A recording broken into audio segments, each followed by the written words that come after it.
You are listening to the Coffee and Confidence Podcast, your one-stop inspirational and motivational podcast.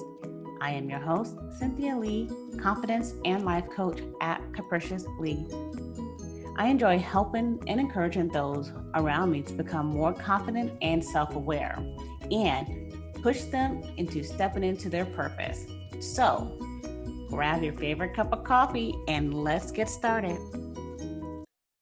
Hey there, friends. This is Cynthia Lee, confidence coach at Capricious Lee and the host of the Coffee and Confidence Podcast. And this is episode 3, 3 things that can cause self-doubt. I am excited that we are here together and that I am your voice of encouragement for today. But before we get started, I wanted to mention that there are several courses, webinars, ebooks that are available at www.capriciouslee.com. Access to this valuable information will assist you to become more authentic and aware of just how confident you can be. You also have the opportunity in the next couple of weeks to join the Confidence 101 membership. And with this membership, you get access to exclusive courses, webinars, and over 200 plus documents, graphics, and workbooks, as well as members-only workshops that come twice a month. So with this membership, it's a great opportunity to see how it will be like to have me in your corner as your confidence coach. So now I want to get started in talking about the 3 things that can cause self-doubt. So self-doubt comes in many shapes and forms, but chances are is that it's generally caused by one of these 3 things that I'm about to talk about. So if you know what's causing you to doubt that you can accomplish what you set out to do, then you can work on overcoming it and work on gaining the confidence that you need to get started again. So the first one is lack of confidence. The first big reason why you doubt yourself is that you don't have enough confidence in yourself and what you're doing. A lack of confidence can be a big issue. Realizing that your lack of faith is in yourself and in your ability that's causing you to doubt your issues can help you to overcome them. And by working on them, by boosting your confidence. The next one is lack of knowledge or experience. Another reason that you simply don't have enough experience that you need, or knowing that you know everything there is to know before you get started with something, can definitely cause you to self-doubt yourself, to doubt yourself. So like if you're applying for a job or implementing a new strategy in your business, if you don't have enough knowledge, you may doubt yourself. So once you determine that the cause of your self-doubt, and you can work on remedying that situation by just learning more, getting more help, or gaining the experience that you need in order for you to feel comfortable with getting started. And last but not least, there's fear. Fear can keep us from doing all sorts of things. It paralyzes us and keeps us from reaching our goals. Whatever you realize that fear is a culprit, do yourself a huge favor and dig a little deeper. It's not always, trust me, it can get a little comfortable to try to find out what the root cause is of your fear. But when you do, and you realize what that root cause is, and you know where that fear is coming from, that can tell you a lot and show you what you need to do in order to get over that fear and whatever that barrier is, so that way you can set out to do what you need to do. So, for example, if you fear things will go badly, don't just leave it at some vague, unknown reason. Instead, force yourself to face your fear and imagine the worst possible case scenario. So my thing will be, I'm giving a presentation and a comet falls and hits the earth. So that's the worst possible case scenario. So now that I've thought about it, that's the worst thing that can happen, or people will look at me strange, but then they'll get over it afterwards. So 9 times out of 10, once you give a presentation, anything bad that happens, it stays right there at that presentation. They don't walk away and talk about it unless you do some really extravagant thing, like fall off the stage. But that's, again, like worst possible case scenario. So once you've thought about that worst possible case scenario, so i.e., I may fall off the stage when I'm giving a giving a presentation, I can just stand further away from the stage.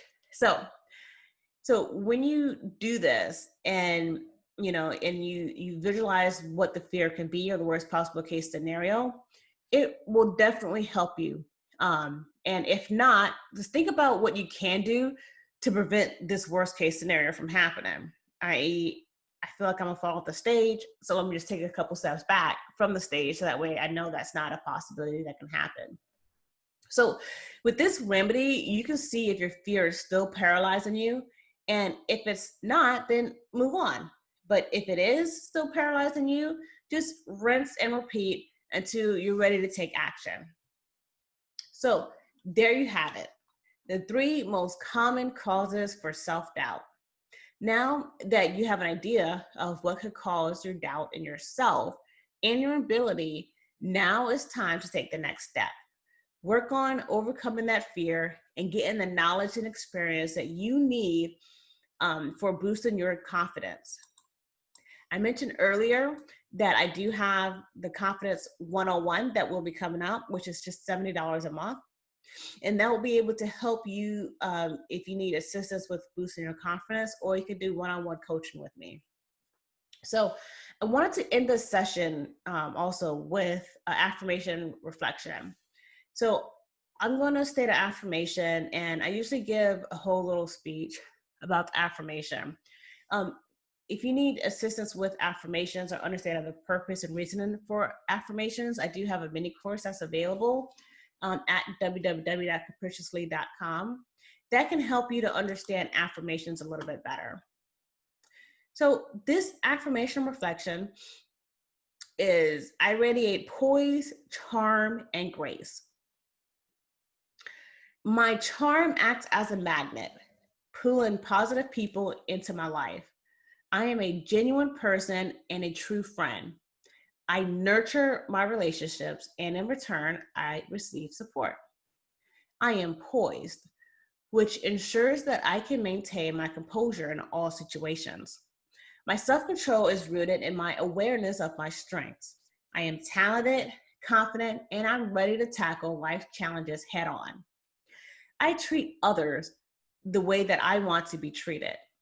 I think critical about a situation instead of letting my emotions dictate my behavior. Like a tall tree, I flex when the wind howls, and my flexibility keeps me from breaking. Before I act, I gather as much information as possible, and I avoid jumping to conclusions. I am an effective leader because I feel as calm on the inside as I appear on the outside. I can overcome all challenges as long as I analyze the situation before taking action.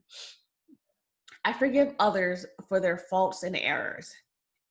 Embracing a forgiving spirit helps me to stay balanced.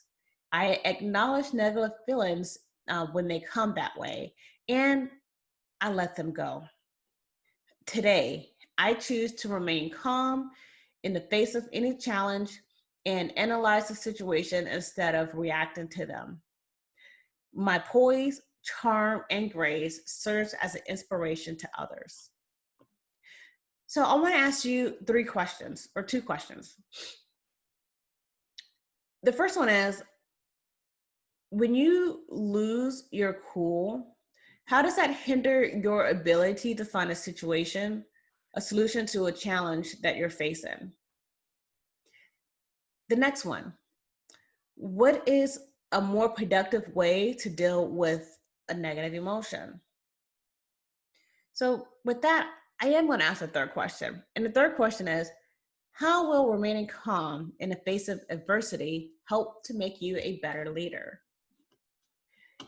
So that is it for today. And I want to thank you for joining. And until next time, I will talk to you later. Thank you for hanging out with me. And if you like what you are hearing and want to continue to hear more inspirational and motivational coaching tips to help boost your confidence and self-esteem, then be sure to subscribe. Also, on capriciously.com, we have a number of courses and webinars that you'll be able to take so that way you can master the art of being truly authentic and have the self-confidence that you desire.